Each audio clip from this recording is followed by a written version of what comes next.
चलिए दोस्तों, तो आज हम स्टार्ट करते हैं समाकलन के कुछ महत्वपूर्ण प्रश्नों को सॉल्व करना। समाकलन के कैसे-कैसे प्रश्न आते हैं आज हम आपको बताएँगे और उनमें से कुछ प्रश्न हम आपको सॉल्व करके दिखाएँगे। ध्यान से देखिएगा, पूरे स्टेप बाय स्टेप हम सारे क्वेश्चंस को सॉल्व करेंगे और एक-एक करके आपको सारी बातें बताएँगे। इससे पहले अगर आपने भी अभी चैनल को सब्सक्राइब नहीं किया है तो चैनल को सब्सक्राइब कर लीजिएगा। प्लेलिस्ट को एक बार चेक कर लीजिएगा कि समाकलन के लिए अलग से जो मैंने प्लेलिस्ट बनाई है उसमें ढेर सारे क्वेश्चन मैंने समाकलन के करवाए हैं, ठीक है? आइए हम क्वेश्चन नंबर 1 से शुरुआत करते हैं। क्वेश्चन नंबर 1 आपका पहला क्वेश्चन है कि इंटीग्रेशन 0 से लेकर के पाई/4 तक अगर है और यहाँ पे अगर आपसे पूछा जा रहा है कि tan स्क्वायर x dx का इंटीग्रेशन क्या होगा, तो इसको आप कैसे हल करेंगे, है ना?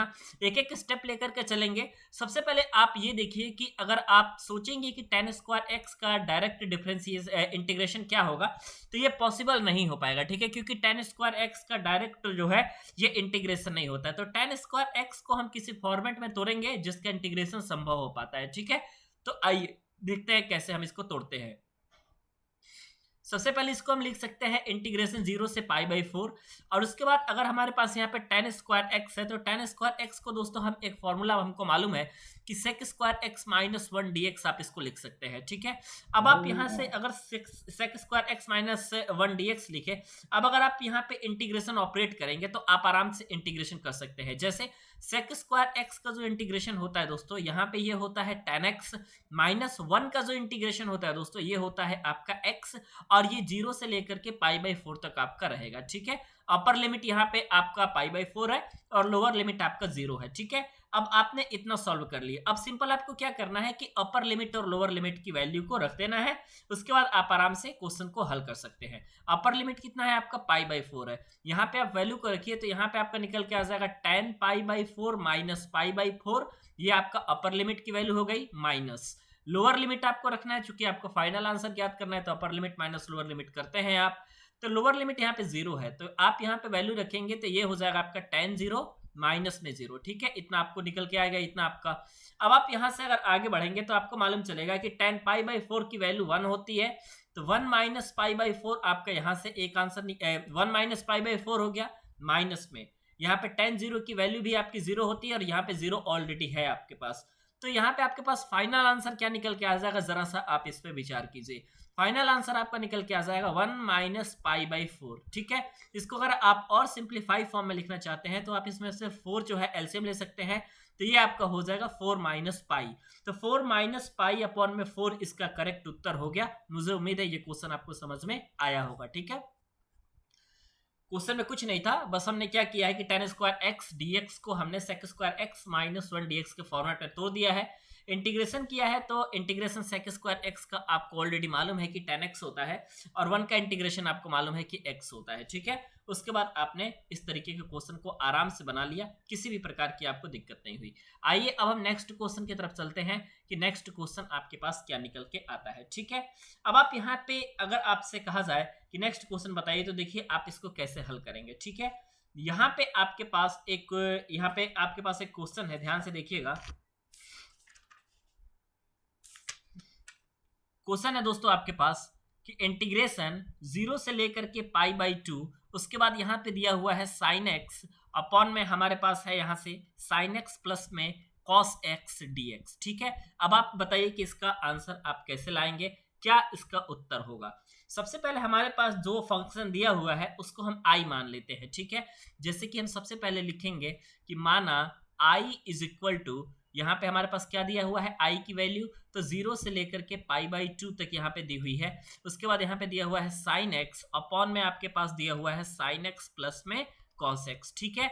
उसके बाद ये dx है तो आप इसको यहाँ से इक्वेशन नंबर 1 बना लीजिए, ठीक है? अब आपने यहाँ से इक्वेशन नंबर 1 बना लिया। अब आपको क्या करना है कि प्रगुण 4 का इस्तेमाल करना है, ठीक है? प्रगुण नंबर 4 आपका क्या कहता है, ध्यान से देखिएगा।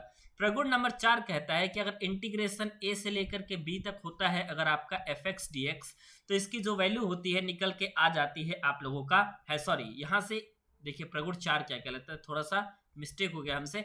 प्रगुण 4 मैं लिखता हूं यहाँ पे, देखिए प्रगुण 4 आपका कहता है कि इंटीग्रेशन 0 से लेकर के a तक अगर रहता है आपका fx dx, तो इसका मतलब होता है कि 0 से लेकर के a तक ये हो जाता है f a minus x dx, ठीक है? इस प्रगुण का आप इस्तेमाल कीजिए, क्वेश्चन आराम से बन जाएगा। तो यहाँ पे i इज इक्वल टू, यहाँ पे आप सबसे पहले लिख लीजिए कि प्रगुण 4 से, प्रगुण 4 का आपने इस्तेमाल किया है, इससे पता लग जाएगा।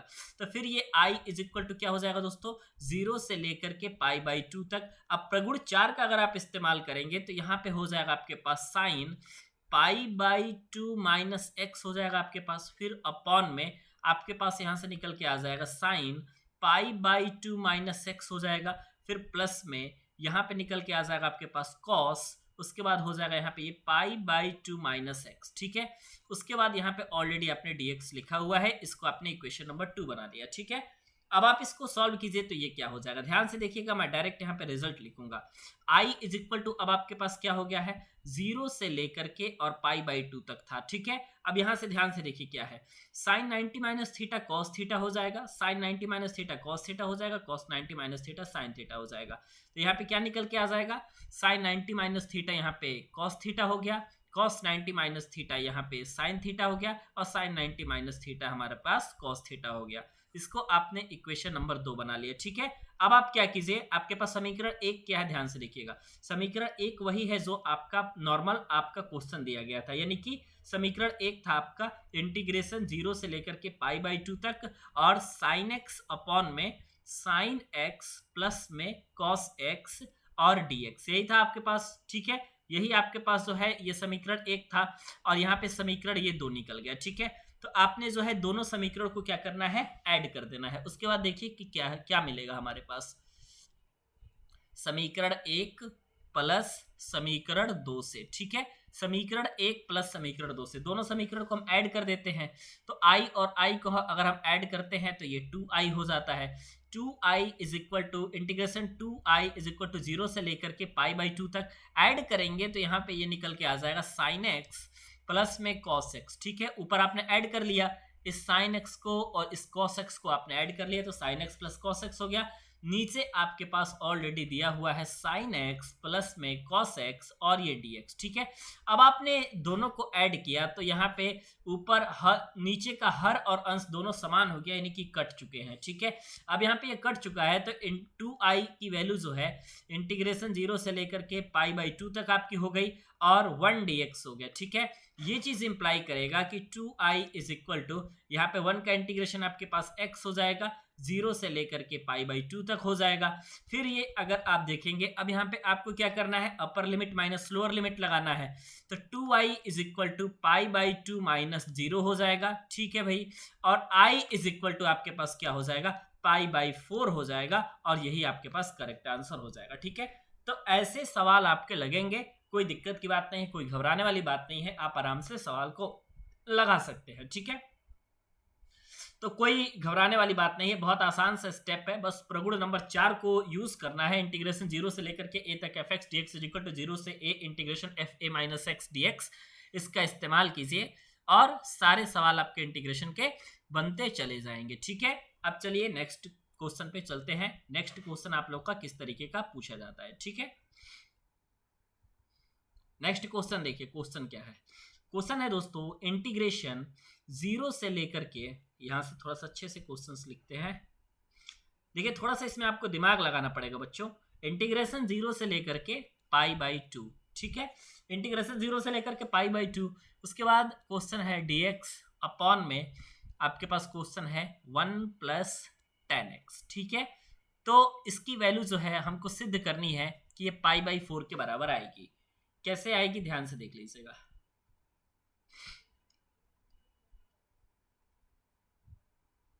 इसमें भी हम वैसे ही मानेंगे, जैसे माना i इज इक्वल टू 0 से लेकर के π/2 तक और dx अपॉन में 1 प्लस 10x। ठीक है, जो हमारा क्वेश्चन है सेम इसको हमने इक्वेशन नंबर 1 मान लिया। ठीक है, यहां तक तो हमको कोई भी प्रकार की प्रॉब्लम देखने को नहीं मिली।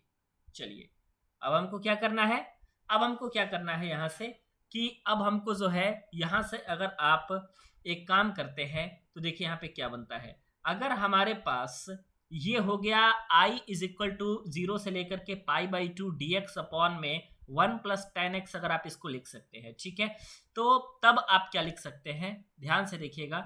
तो अगर आप प्रगुण 4 का इस्तेमाल करेंगे तो i इज इक्वल टू 0 से लेकर के π/2 तक हो जाएगा, dx अपॉन में 1 प्लस, उसके बाद आप इसको लिख सकते हैं 10 π/2 माइनस एक्स, ठीक है। और tan π/2 माइनस एक्स क्या होता है, tan 90 माइनस थीटा क्या होता है, cot थीटा होता है। तो ये इंटीग्रेशन 0 से लेकर के π/2 हो गया यहाँ पे आपके पास। फिर dx अपॉन में आपके पास 1 प्लस tan 90 माइनस थीटा को हम cot थीटा लिखते हैं, तो ये cot x हमारे पास निकल के आ गया, ठीक है। अब आप यहाँ पे देखिए, अब आपको क्या करना है कि इस cot x को, चूंकि आपने जो समीकरण 1 बनाया है वो tan x के फॉर्मेट में है, तो इस cot x को अगर हम tan x में बदलना चाहें तो आसानी के साथ बदल सकते हैं। cot x को आप क्या लिख सकते हैं, ध्यान से देखिए यहाँ पे cot x जहां है उसको 1 अपॉन में tan x लिख सकते हैं, ठीक है sir.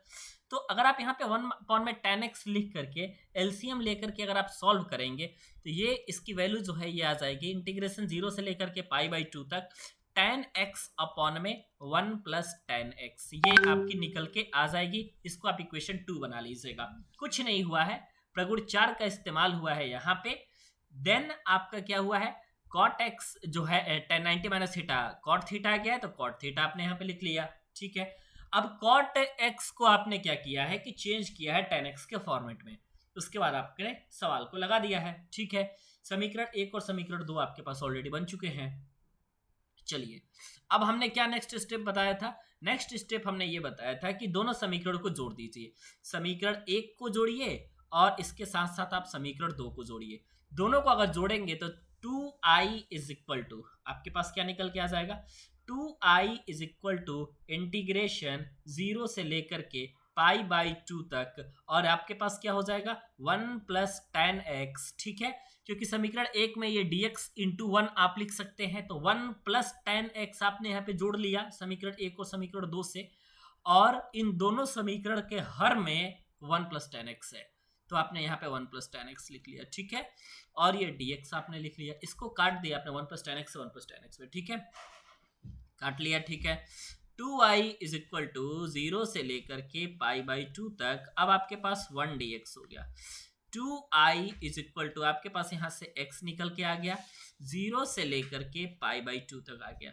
i is equal to upper limit minus lower limit रखेंगे तो π/2 माइनस में 0, और फिर अगर आप 2 से मल्टीप्लाई करेंगे, चूंकि ये 2i की वैल्यू है, तो अगर आप 2 से मल्टीप्लाई करेंगे तो ये i इज इक्वल टू आपके पास π/4 निकल के आ जा रहा है, ठीक है।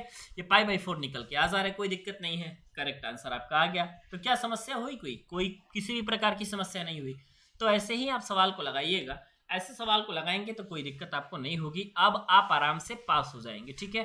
तो इंटीग्रेशन पे फोकस करिए ज़्यादा से ज़्यादा, और जो स्टूडेंट को पेड क्लास लेना है आप इस नंबर पे कॉल कर सकते हैं। मैं पहले बता देता हूं कि क्लासेस जो है आपकी रिकॉर्डेड है, तो आप इस बात का ध्यान जरूर रखिएगा। 88 26 39 60 22 इस नंबर पे कॉल कीजिए और क्लासेस को ले सकते हैं। सारे ब्रांच के स्टूडेंट, बट क्लासेस सारी आपको रिकॉर्डेड मिलेगी, ठीक है। चलिए मिलते हैं दोस्तों नेक्स्ट वीडियो में।